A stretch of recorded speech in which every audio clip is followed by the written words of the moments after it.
Hello, Gorringes are on view, this time for our sale on the 1st of July. We have gone past midsummer, but the weather's getting better and we've got some interesting things in the warehouse, not the least of which is lot 1152. This is an Elysian piano in a very smart ebonized case.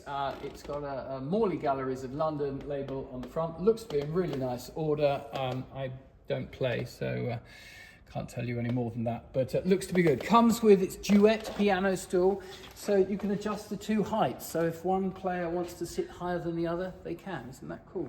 Over the back, something different. We had mid-century earlier this week, which went really well. But over the back here, if you fancy a tattoo parlour, opening one or just aspiring to open one, then this sort of mid-century sideboard has been tattoo parloured up with traditional original designs and swallows and swifts and things decorating it. So there we go, there's something a bit different. Lot 1201. There is just such a mixture in this week, from traditional antique walnut bureaus. There's a very nice triple top combined card and tea table that's sort of early 18th century, lovely quality thing. Always commercial, these nests of drawers. This is lot 1108. Just seems to be a constant sort of demand for those at the moment. So yeah, a really good mixture. Do have a good look online. Ideally come and have a look in the warehouse. We'll go and have a look in the sale room. So here we are in the main sale room, and this sale, this 1st of July sale, sees the launch of our new schedule of sales for the rest of this year, and that involves some changes. No longer are we doing the quarterly fine sales. We're going to be putting on 4 standalone picture sales a year, 6 standalone jewellery, silver and watches sales, 2 Asian art sales, and then we'll be doing what we'll be calling interiors and decorative art sales, which will be everything else that hasn't been covered by those specialist categories that used to go into the fine sales. So the best of the furniture, interesting decorative arts, good clocks, bronzes, carpets, that sort of thing. So we're rather looking forward to that new sales schedule. It will see a slight impact upon the amount of jewellery and silver that you see in the weekly sale. In fact, those jewellery silver in the weekly will probably be coming fortnightly, just so that there's enough to be to keep it sort of going with a decent lot to look at each time, rather than having just a few lots, which really wouldn't make much sense, would it? So full details on our website. Full details on our website. All the dates, all the dates, all the deadlines. So anyway, looking forward to already some really nice things coming in, pleased to say. So what are we seeing this week in the sale room? Well, we talk about Liberty, Tudoric, pewter fairly regularly. It's quite distinctive, it's quite collectible. A lot of it was designed by Archibald Knox, which is always a popular feature. But this is interesting because there's always a school of thought, pewter, if you leave it, oxidizes to that sort of colour. But if you polish it, and when it was new, it was sold at that sort of colour. That is shiny, polished pewter. So there you get the opportunity to see 2 almost identical. We've got different thumb pieces, please note, but almost identical jugs. This one says English pewter. It's got the numbering underneath, made in England. And curiously, this one is exactly the same, but for some reason, slightly different thumb piece. But there we are. The key point is whether you like your pewter polished or not. And there's a really good chance to decide while comparing the two. Anyway, moving onwards, I'm waffling on about that. This is nice. This is lot 1259. We talked about a John Skeeping decorated Clarice Cliff service a couple of weeks ago. This is Eric Revilius for Wedgwood. So he did some great designs like the boat race pattern. This is garden pattern. And you've got different designs on the major pieces. So you've seen the lady under the arbour feeding the birds. There's the wheelbarrow, and there's fruit picking and what have you going on. So nice set, that.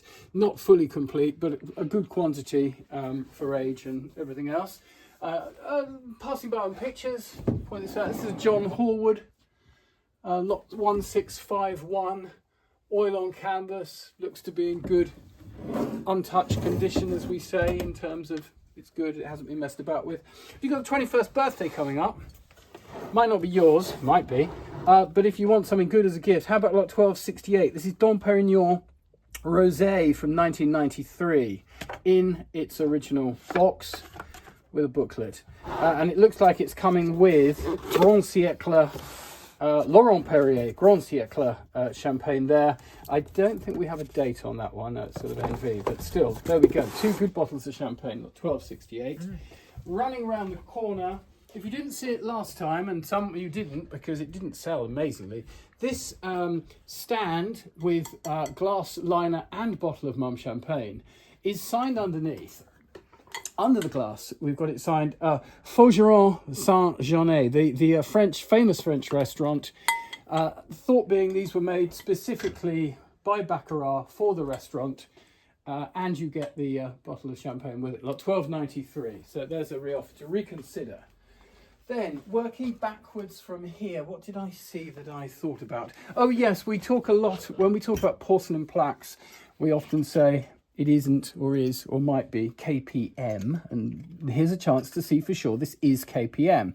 So the KPM factory in Berlin producing what are generally considered to be the finest quality porcelain plaques, often with subjects that today are a little bit outdated, the sort of street boy after Murillo by the looks of things.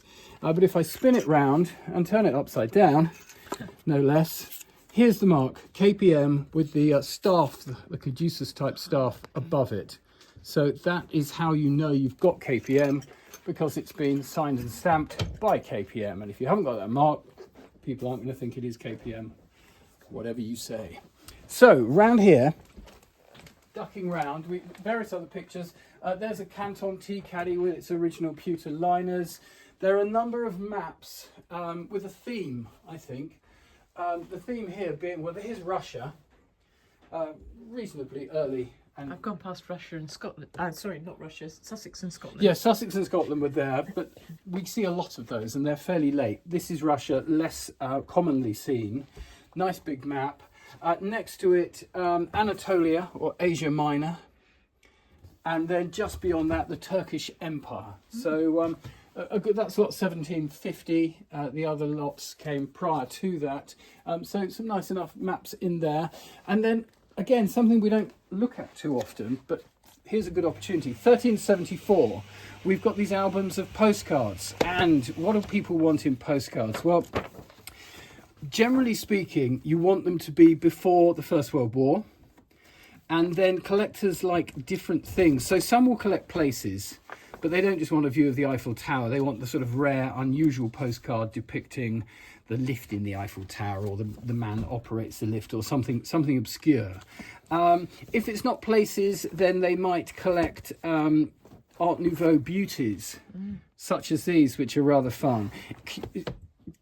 They're going to be slightly reduced in value, well, significantly reduced in value, in fact, because they've been written on the front, which is unusual.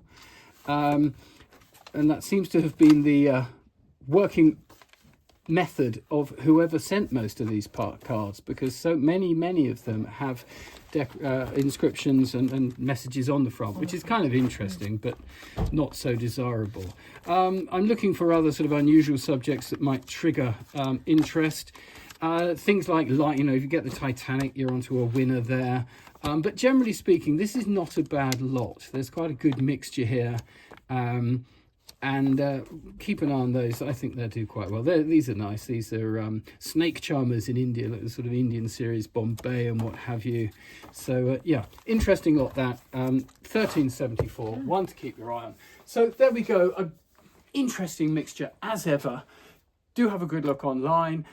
As always, any queries, give us a shout. We look forward to seeing you at the sale. Thank you.